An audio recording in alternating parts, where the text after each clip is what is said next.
Hello. Good to see you. So, I'm going to talk about celebrations and why I always lead with celebrations. So, y'all know, or some of you may not know, that I have Belle Vie Academy. I have Belle Vie Writers. Hey, how you doing?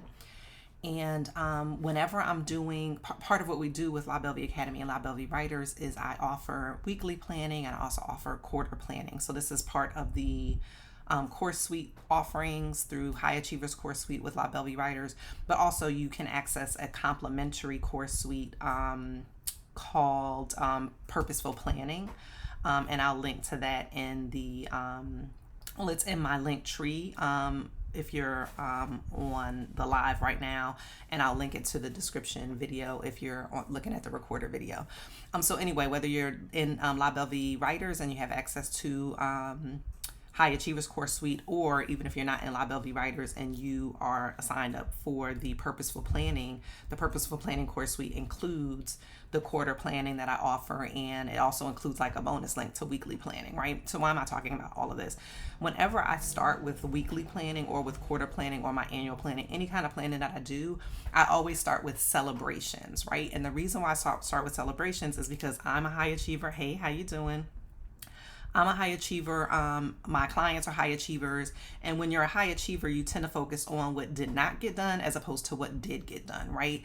And so let's say you had 5 things that you wanted to do this week and you got 3 of the 5 things done. What tends to happen as a high achiever is you focus on those 2 things that didn't get done as opposed to the 3 things that did get done, right? So whenever I start with my weekly planning or whenever I start with my quarter planning, I always start with the celebrations to remind myself of what actually got done instead of dwelling on what maybe did not get done, right?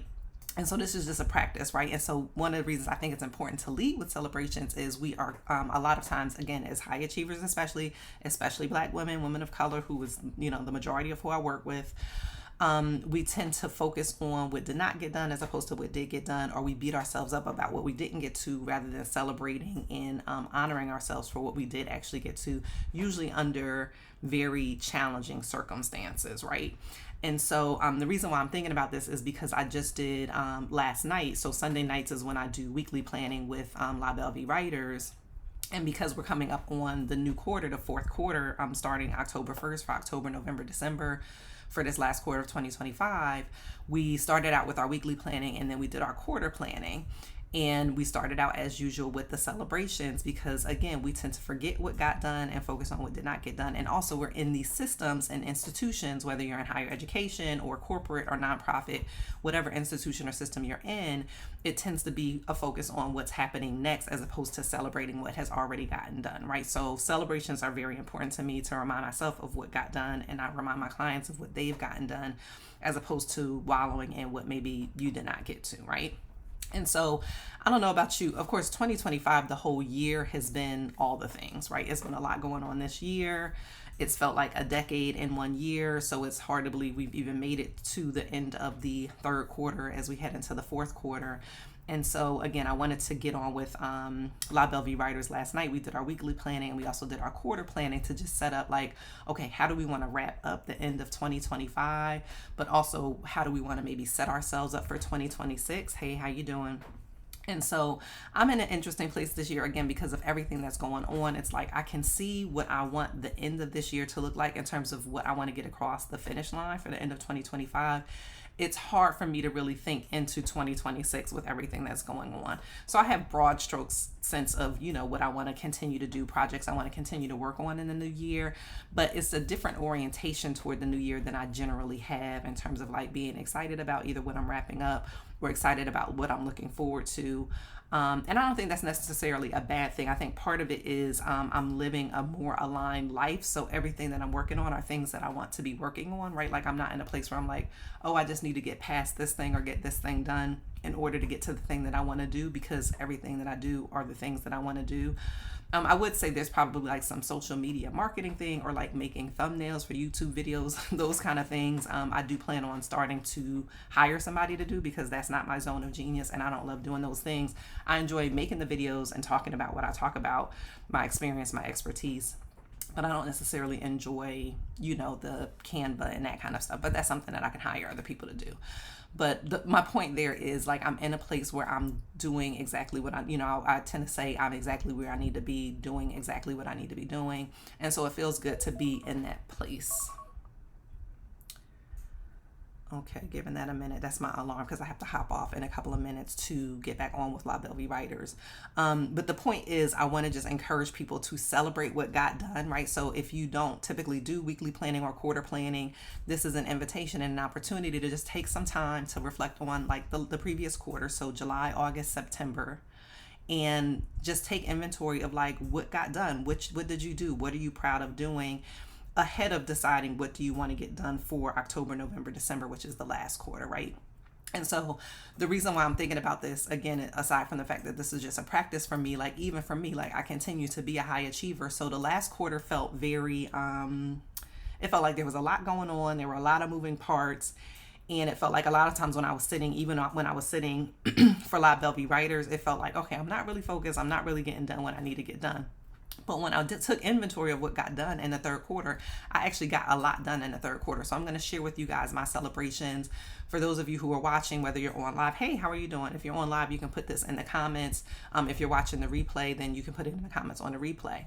But take inventory of your third quarter. So again, July, August, September, and write down what are the things that you accomplished. What did you get done? What are you proud of from that previous quarter? Because it might feel like, I didn't do anything or I didn't get anything done. And that's not possible, right? You got something done. So it's important to acknowledge and recognize what got done, right?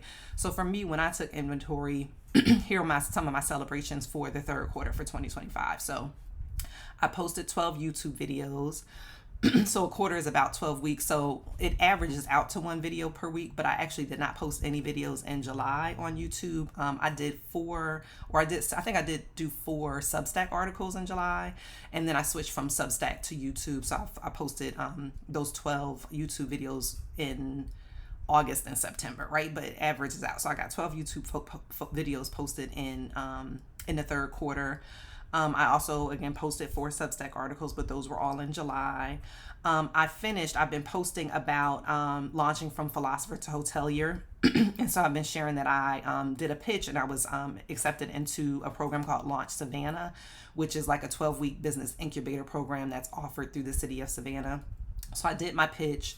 I got into Launch Savannah and I completed Launch Savannah. So that was a 12-week program that finished up like maybe a week or 2 ago.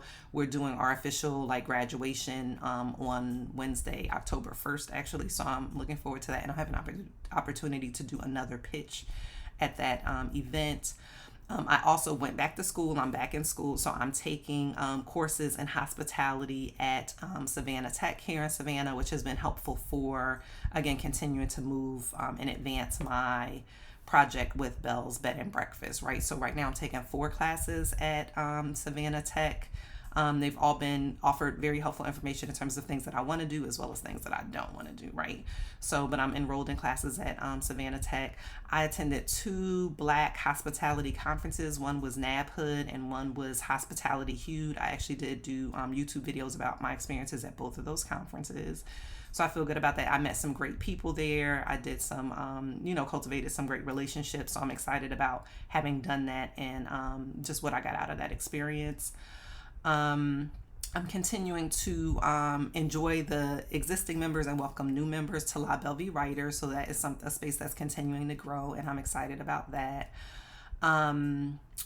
I have the High Achievers course suite that I mentioned, and I added a few more courses to that. So there's one section of that course suite on your wants or your desires, and one on your fears. The fears actually has to do with things like perfectionism and quote unquote imposter syndrome. I don't agree with the language of imposter syndrome, but I know a lot of people use that language. So I use that language noting that other people use it even if I don't agree with it.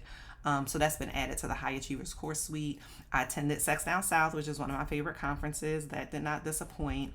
And then in terms of my writing and my speaking, I feel good about continuing to, hey, how are you doing?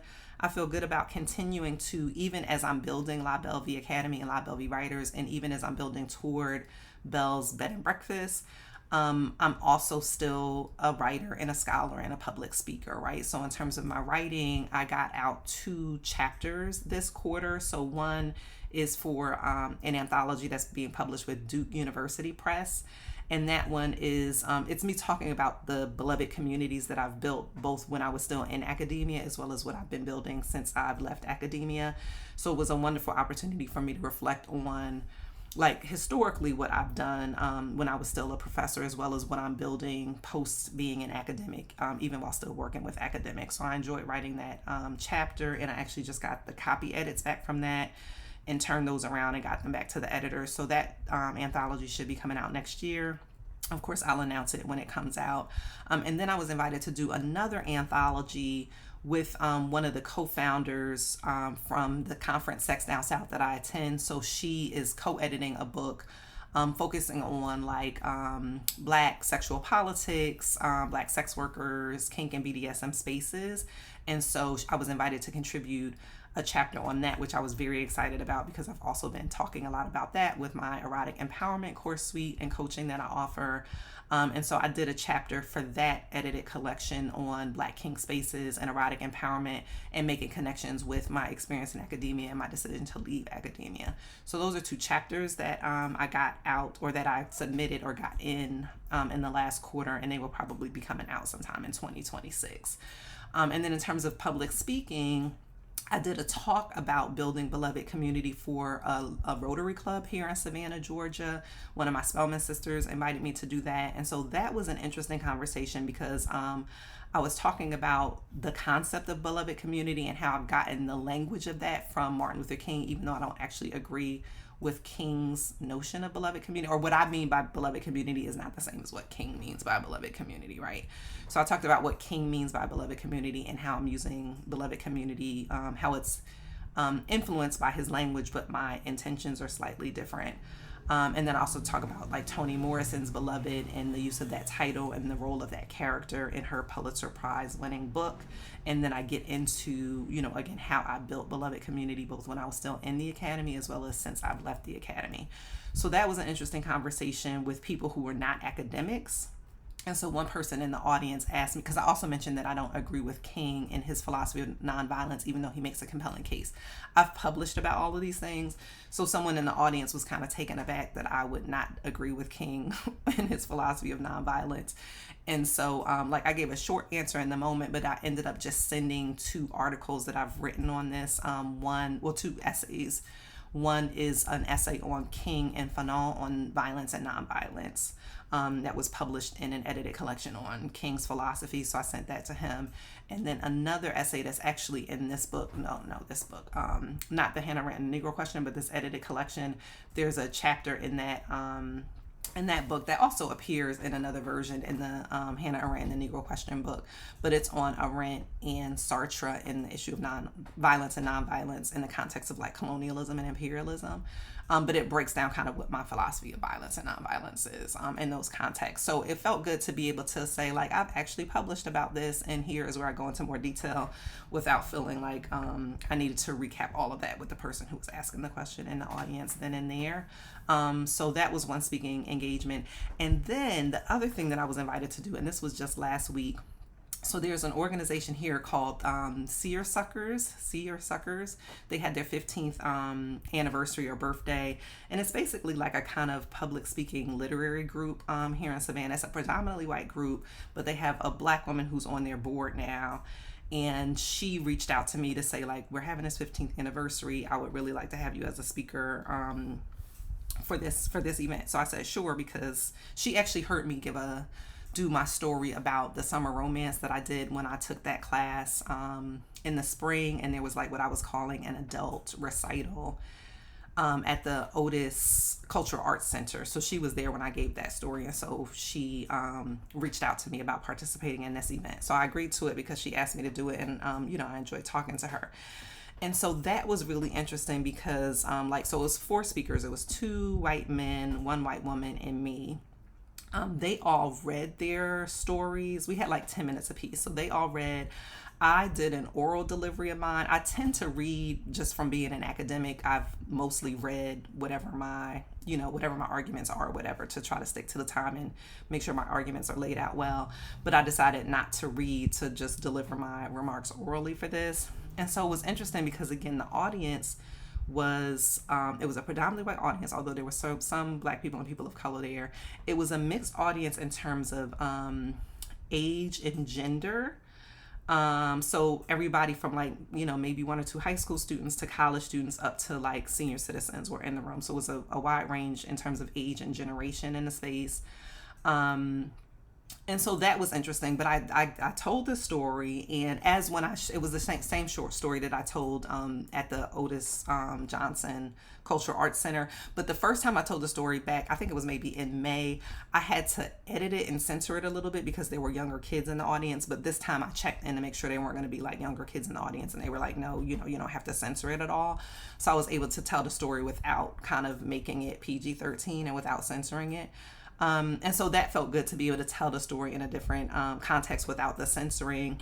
But I was struck by how many people were struck by the story, right? So it was a reminder to me because, again, it's the audience was predominantly white with a couple of black people and other people of color, intergenerational, kind of half male to female ratio in terms of the gender dynamics there.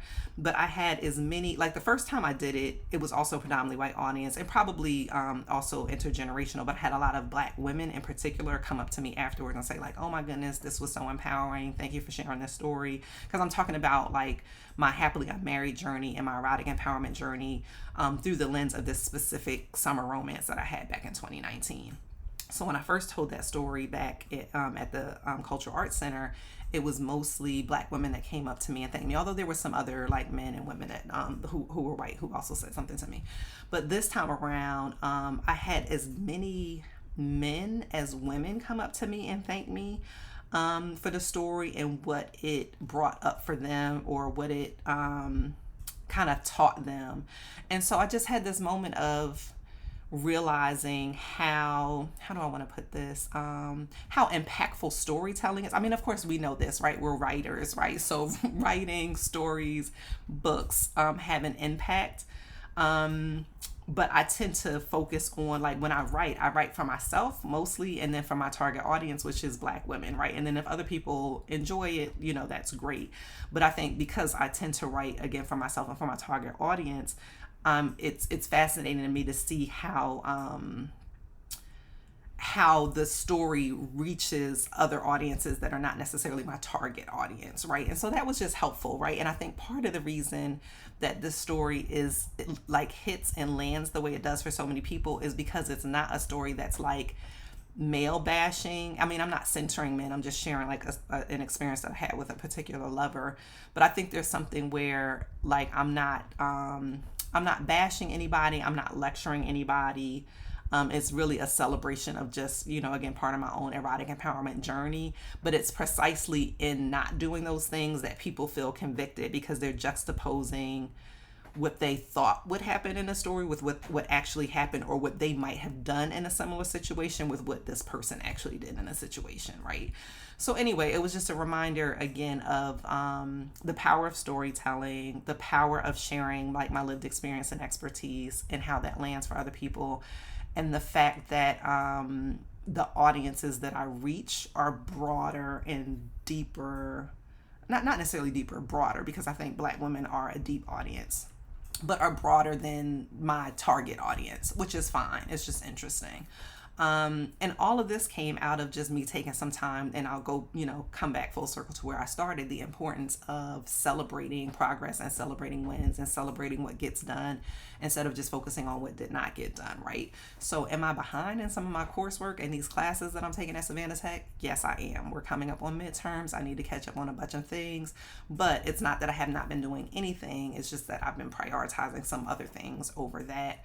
And when I start with celebrations, whether it's for the weekly planning or for the quarter planning or even my annual planning, it's helpful again to start with a celebration so that you can kind of ride the wave of what you have been doing well and what you've been doing great with or great at, as opposed to starting from this sense of deficiency from, I'm not getting done what needs to be done, right? And again, with everything that's happening in the world, I think it's important to celebrate everything big and small along the way. I will also say, I just mentioned that I did 12 YouTube videos, but I'm really excited about the content of those videos because I think they represent the range of the things that I'm doing through La Belle Vie Academy, La Belle Vie Writers, and with this launching from philosopher to hotelier. So there's a mix of videos on that launching from philosopher to hotelier and my experience at those conferences, the hospitality conferences. There are some videos with members of La Belle Vie Writers sharing their experience and talking about their books that they've gotten published from being in La Belle Vie Writers. And there's some videos about Black women philosophers. So I've been interviewing, like, starting with my Spelman sisters. There's only like 50 Black women in the country with PhDs in philosophy. And so I've been having conversations with them. Sometimes there's overlap, like with Spencer Neighbor. She's a Spelman alum and a Black woman philosopher and La Belle Vie writer. So we talked about all three of those things. But, all that to say, again, celebrations are important. Celebrate the victories, big and small. Be intentional about like what you're doing and why you're doing it and how you're doing it. And be encouraged, be in community, right? Like that's another major theme is like I've been very intentional about building beloved community in my personal life as well as in my professional life. And those are not necessarily mutually exclusive. So that's my quick check-in. I'm about 10 minutes late for signing on for my afternoon session with La Belle Vie Writers. But it's good to see you guys. Thanks for hopping on, those of you who are on the live. And don't forget to comment, those of you who are watching. Like, comment, subscribe, ask any questions, share your celebrations. And I will also, again, put in the description the links to access some of these things that I've talked about that I'm offering for people who want to join this beloved community that I'm building. Okay, have a good afternoon. Bye.